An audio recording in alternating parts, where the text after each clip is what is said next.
What's up, y'all? This is Kyle. I'm here with Mixtapes, and this is Tour Stories. But beware, shit gets real. Alright, cool. I'll tell the getting chased one. Alright, so boom. We're in Orlando. Doing a show in Orlando. Sick show. Like one of the best shows of the Super Tour. It's 2017. The whole night's going awesome. It's going great. But apparently, our homie, who shall not be named, because every time I bring this up, my blood boils, invited another homie who was just losing his shit at this show. Like, apparently he was going nuts the whole time. And like towards the end, we're in the green room and they're come like, hey man, y'all gotta get out of here. You gotta take your friend with you. We're like, what the fuck? Like, what are you talking about? You know, who's out there causing trouble? And then we get out there and it's like, random bro, I don't know, bro.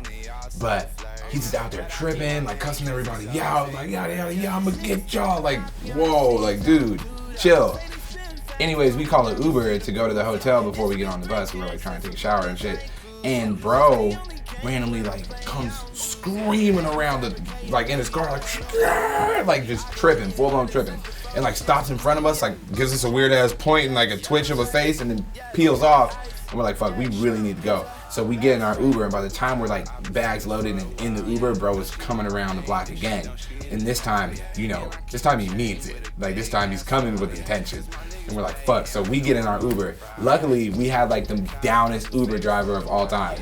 Bro was like fresh out of like fucking Lethal Weapon 4 or some shit. Like he had on like little cut off gloves. Like he was so down. And he's like, fucking, we're like running red lights, literally like going through back alleys and shit because bro is chasing us. And bro was chasing us. Every time he gets up to us, he's like trying to like hit us. And so driver bro, Uber dude, is not trying to get his car hit. So he's like ducking in and out of alleys and shit. And eventually it's like, bro, he's going to catch up to us and he's going to hit your car. So I'm like, dude, you have to pull over. Like, I'm not going to have you take the L for us. Pull into a gas station. I don't know why I do this shit sometimes, but I feel like I need to stop the situation. It's like, I don't know, it's like Superman complex or something. Like, I always feel like I need to save the day type shit. So we pull into the gas station, I get out of the car, and I walk up to bro's car, and I'm like, yo, bro, and he pulls up, he's sweating profusely and shit, looks crazy, and I'm like, dog, like, is everything good? Like, you know what I mean? He's like, what's up? What do you mean? Like, what's up? What do you mean? What's up? And I was like, I feel like you're following us. He's like, following y'all? Why would I be following y'all? You think I want to follow you? Oh, because you missed a big and hot. You think I want to follow you? Nigga, I don't want to follow you. And I'm like, yo, bro. And then I have to just like really use like reverse psychology and shit. And I'm like, I know I'm not going to get anywhere with what he's talking about. Like, he's clearly just off of it.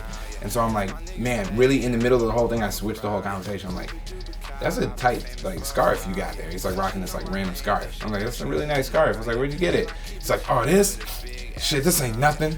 He's like, it's from Jerusalem, little nigga, or something like that, and throws it at me. I like get hit with it. I'm like, bro. And he looks at me and says, you'll always be my little brother. And peels off and like goes out. And I'm just sitting there stuck like, damn, what the fuck just happened? Everybody's like, oh, get back in the car, get back in the car. I go to get back in the car, bro pulls back into the shit again, gets out of his car, starts throwing up mad things, goes to his trunk, literally pops his trunk, and starts walking around to his trunk as if he's gonna like get the strap. And then we just like get in the car, and this time we have enough of a head start that we could just like escape. But bro was like tripping. Shit was wild, dude. We were just consistently getting lit. That's what I remember. We would go to a bar, end up getting extremely lit to the point where everybody's hugging each other saying I love you. Like, that was a really dope tour because I feel like we were reaching that stage a lot. You know, there's a like kind of drunk and then there's I love you drunk. I feel like we were hitting I love you drunk like frequently. So it was very fun. It was all love. And then one night I like Logic's outside. I'm like, oh, I'm kicking it, you know, whatever. And then he starts doing the shit with his thumb, where his thumb is like hella flexible. Like his fingers in general are just like OD flexible. You know what I'm saying? To a point it's like, ah. And then his thumb was hella flexible. And I'm saying his thumb literally can get pushed back to like here. Like he can literally push his thumb back that far. And my dumb ass is like, whoa. And he's like, push it. Like, you know what I mean? Like push my thumb back. I'm like, oh shit. So I take the bait. I start pushing his thumb back. And then for no apparent reason, he just starts flaming me. You know, and I'm already I love you drunk. You know what I'm saying? So I can't even defend myself. I'm like, bro, I'm drunk, like I'm lit. You know what I mean? Like, why are you flaming me right now? So I can't even think of shit. He just put me on the spot, like boom, hot flash, dead in my face, like flaming me. And I'm like, damn, I'm really getting toasted right now. Because he's with all his friends and they're all laughing and shit. You know what I mean? So I felt hella defenseless. And then I tried to flame him back. It's really not that good. But I had a vendetta. I was like, tomorrow I'm getting your ass. Like, I told him, I was like, bro, tomorrow is over. Then just one meme after another. Like, it was just nonstop. My story was crazy. Like, my story was insane.